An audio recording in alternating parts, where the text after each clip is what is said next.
कांवड़ यात्रा पर इस वक्त की बड़ी खबर। सुप्रीम कोर्ट में आज इस अहम मुद्दे पर सुनवाई हुई। इस दौरान केंद्र सरकार ने कोरोना की वजह से कांवड़ यात्रा की इजाजत नहीं देने की वकालत की, तो यूपी सरकार ने कम से कम संख्या के साथ सांकेतिक यात्रा की हिमायत की। उत्तराखंड सरकार पहले ही कांवड़ यात्रा को रद्द कर चुकी, लेकिन यूपी सरकार के इजाजत देने के बाद सुप्रीम कोर्ट ने इस पर खुद संज्ञान लिया था। कोर्ट ने केंद्र और यूपी को नोटिस जारी किया था, जिसके जवाब में दोनों सरकारों ने अदालत में अपना पक्ष रखा। इस पर कोर्ट ने साफ कहा कि मौजूदा हालात में कांवड़ यात्रा नहीं हो सकती। यूपी सरकार सांकेतिक यात्रा के फैसले पर दोबारा विचार करे, सोमवार तक कोर्ट को बताए, वरना अदालत इस पर आखिरी फैसला सुनाएगी। कांवड़ यात्रा पर किसका क्या पक्ष है, आपको वो भी बता देते हैं।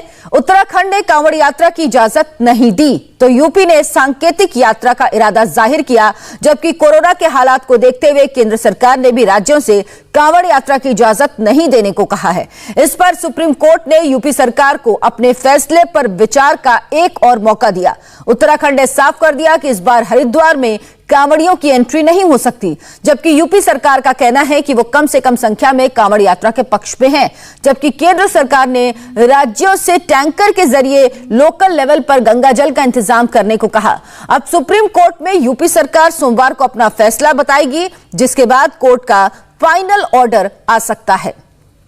गौनिका अरोड़ा, इंडिया टीवी संवाददाता, सीधे हमारे साथ जुड़ गई हैं। गौनिका, ये सांकेतिक यात्रा का क्या मतलब है? दूसरी बात, अब सोमवार को अपना जवाब दाखिल करना है, लेकिन जब उत्तराखंड मना कर चुका है कि वो कांवड़ियों को इजाजत नहीं देगा अपने राज्य में आने की, तो सवाल तो ये भी है कि आखिर ये यात्रा होगी कैसे? देखिए, बिल्कुल यूपी सरकार का जो पक्ष था, जो एफिडेविट सामने आया, उसमें उन्होंने ये कहा है कि सांकेतिक यात्रा यानी कि कम लोगों के साथ आरटीपीसीआर टेस्ट जो लोग भी जाए उनका हो, और जिनका नेगेटिव टेस्ट आए उन्हें ही जाने की इजाजत दी जाए। इसीलिए इसे सांकेतिक यात्रा कहा जा रहा है। लेकिन उत्तराखंड सरकार ने पूरे तरीके से बैन लगा दिया है कि ना तो कोई यात्री यूपी से हरिद्वार में आ सकता है, ना जल भर सकता है और ना ही वहां से निकल सकता है, तो पूरी तरीके से बैन है। वहीं इस पर अब केंद्र सरकार का जो एफिडेविट के रूप में सामने आया, उसमें केंद्र सरकार ने कहा है कि राज्यों को परमिशन नहीं देनी चाहिए कि कावड़ भरने के लिए लोग राज्यों में एक राज्य से दूसरे राज्य जा पाए।